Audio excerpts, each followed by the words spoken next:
É.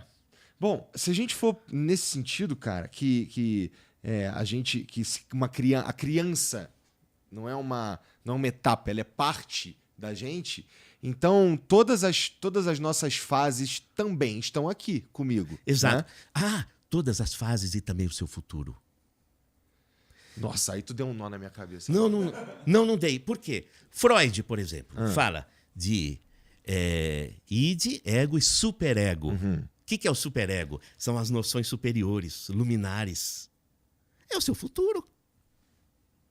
Se você pegar Jung, por exemplo, o self, o eu profundo, ele está dentro de você. Você, quando nasce, você caminha em direção ao self, ao eu profundo. É o seu eu luminar. Você vai entender melhor ainda.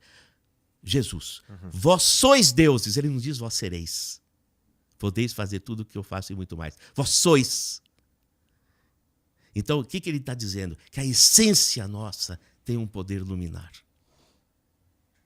E esse é o futuro. Depois, esses grandes analistas que construíram a psiquiatria vão dizer o superego, o self, ou o eu profundo, que é esse ser luminar que nós somos. Mas para que a gente atinja esse potencial, precisa de algum nível de entendimento primeiro do que você pode ser, não é? Igor, a gente precisa experimentar-se. Sim. Experimentar-se. Tem coisa que a ciência não é capaz de fazer. A ciência não é capaz de dizer para você o sabor da laranja. É verdade. Ou você chupa a laranja ou não tem como saber. Ou o que é a cor azul. Pois é. Então, isso é uma coisa que ou você experimenta ou você não vai descobrir. Isso é um compromisso de cada um. A busca de si. E isso não é só o conhecimento cognitivo, é a vivência, é a experiência. Você tem os recursos, você tem o recurso da meditação, você tem os recursos das experiências do sagrado, você tem várias experiências psicologias, experiências psicodramáticas. Você tem um arsenal que a gente precisa buscar. Sempre na intenção da expansão da consciência. Primeiro, de você chegar em si na sua essência. É aquilo, nós conversamos sobre isso, né? Lembra que eu falei assim? A sua mente, no outro programa, a sua mente passa muita coisa pela sua mente. Você pode observar a sua mente. Então você não é sua mente. Você é o ser que observa ela. Quem é você? Né? É chegar nessa referência. Isso é um estado meditativo. Isso é uma experiência singular da busca de cada um. Que muitas vezes a pessoa vai buscar no remédio, na droga, no outro. Esquece que existe essa experiência. Olha, eu vou falar numa linguagem, não sei se é uma linguagem religiosa, eu colocaria como uma linguagem do sagrado. Tá. Deus, que é a consciência do tudo, que é a equação do tudo, ele rege o infinito do tudo. Mas você é dono do infinito da sua vida. Porque se essa consciência profunda fizer por você o que você tem que fazer, ele tira o seu mérito. Perfeito. Então você é responsável. É aquele ponto cego do espelho. Que Deus não está contigo, vamos dizer assim. É você que tem que resolver. Mas a gente não tá vivendo, a gente não vive um pouco numa cultura de meio que empurrar a culpa às vezes até pro, entre aspas, sagrado. Isso aqui, meu irmão, fui influenciado pelo outro, pelo diabo, que não sei o Então, quê. quando eu Foge da agência. eu quero retificar assim, não é? Eu vou colocar entre aspas que Deus não está contigo, porque a gente está submerso na grande equação consciencial do universo. Só foi uma forma de expressar que existe um momento que nós nos responsabilizamos por nós. É isso que eu quis dizer. Agora, Mas o meu ponto é que eu não acho que a gente está caminhando para mais responsabilização do que a gente faz, do que a gente quer, do caminho que a gente quer chegar ou do que a gente sonha. Eu acho que a gente está, me parece, espero muito estar enganado, mas me parece que a gente está caminhando mais para o lado do entregar a agência a alguém ou a algo. exato. E esquecer dessa busca do encontro de si. Que essa é uma experiência fundamental. Isso tinha que ter na escola. Concordo. Sabe? Para as crianças aprenderem a viver, a conviver. E a escola tinha que se estender para a família. Você não pensa uma criança sem a família. Todos têm que ter interesse nesse processo. Então, eu acho, volto para a tua questão, o perigo não são os aparelhos, os equipamentos, o perigo é a gente esquecer da gente. E esquecer dessa tecnologia da pesquisa de si.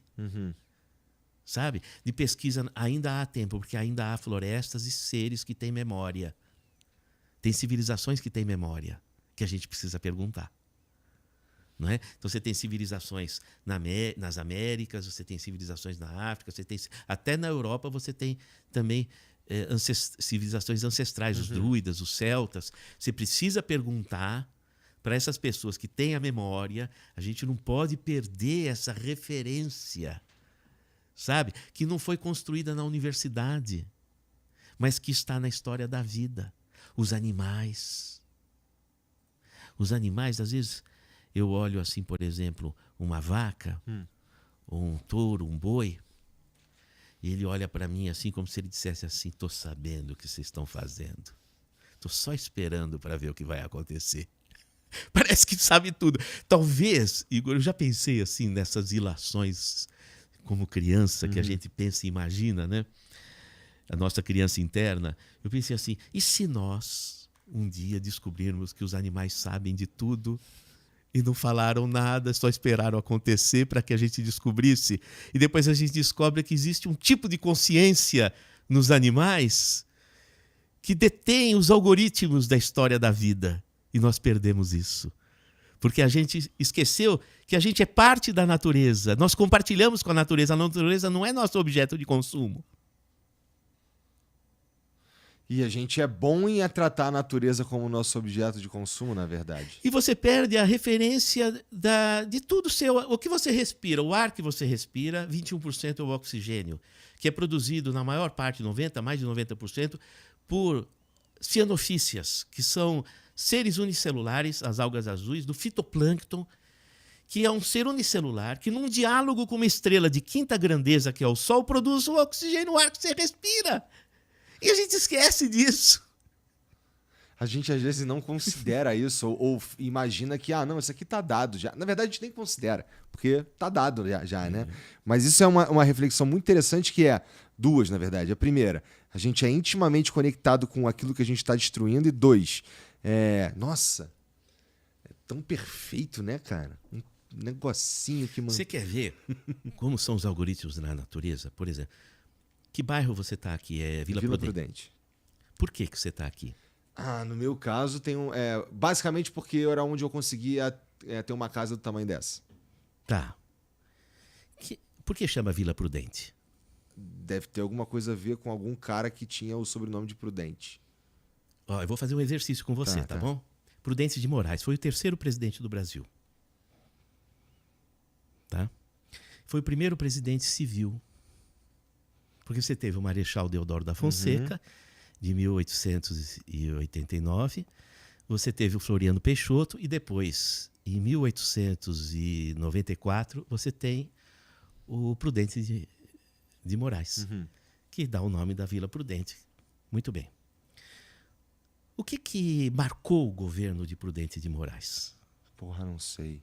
A Guerra de Canudos, que foi descrita por Euclides da Cunha, em Os Sertões. O que aconteceu na Guerra de Canudos? O Antônio Conselheiro era um líder de uma comunidade pobre que conseguiu construir uma comunidade autossuficiente. Só que os jornais da cidade deturparam ou trouxeram notícias de que era uma revolução monarquista que estava surgindo. O Prudente de Moraes mandou o exército brasileiro e dizimou dramaticamente a comunidade de Canudos, que eram pessoas pacíficas, pobres. E o Euclides da Cunha foi lá para testemunhar. Os Sertões é o arrependimento do que foi feito, porque foi um grande erro. E você sabe de onde surgiu esse erro? Na imprensa, nos jornais. Você está aqui na Vila Prudente com um jornal, com uma imprensa, precisa resgatar o paradigma de Canudos. Mas eu não estou falando de Canudos, eu estou falando da notícia verdadeira. Não é por acaso que você está aqui. Aqui tem é um epicentro paradigmático. Que coisa. Precisava estudar um pouco mais sobre isso. Mas faz sentido para você? Por que você veio parar aqui? E veja, não é Ipanema, não é a Faria Lima, não é a Avenida Paulista, e você conseguiu uma expressão.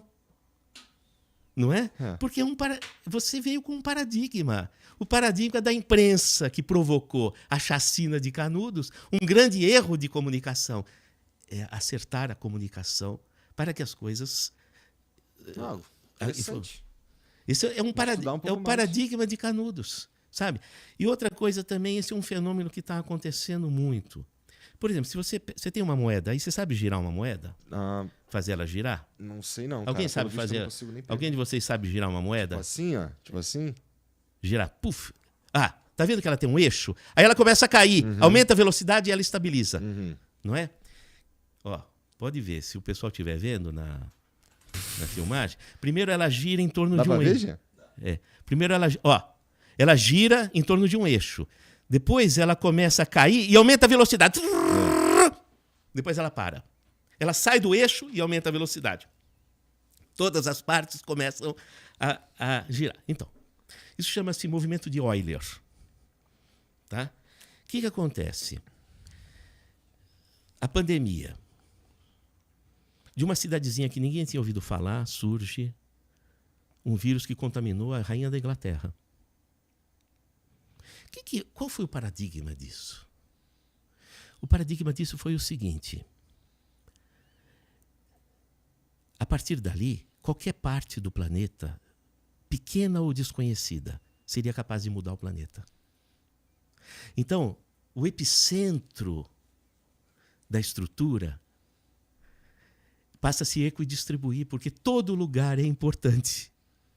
Pode surgir lá da Vila Prudente uma revolução de comunicação. Entendi. Entende?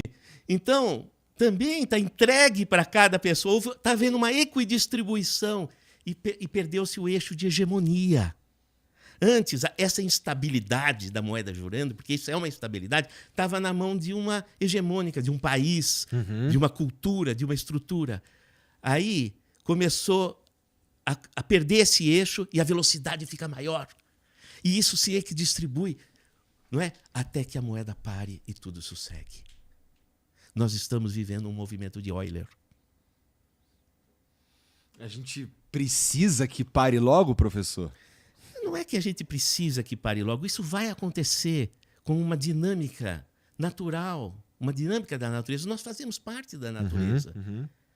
Mas a gente precisa de ter consciência disso. Porque quando a moeda ela para assim, ela está distribuindo para cada pessoa o seu poder. Sim.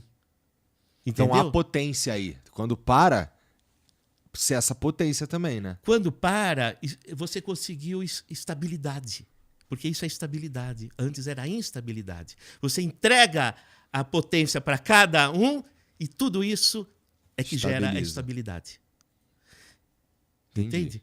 Então você... Acho muito maneiro quando tu pega algumas coisas que acontecem, às vezes macro, às vezes micro na natureza, e mas a nossa vida é assim. Eu não tinha pensado desse jeito. Mas é importante... O cara fez rodar uma moeda para me explicar. Gostei. Porque cada jovem que está com um celular, ele tem um poder. Ele precisa perceber isso e encontrar qual é que é o propósito dele nesse processo de construção de uma estabilidade.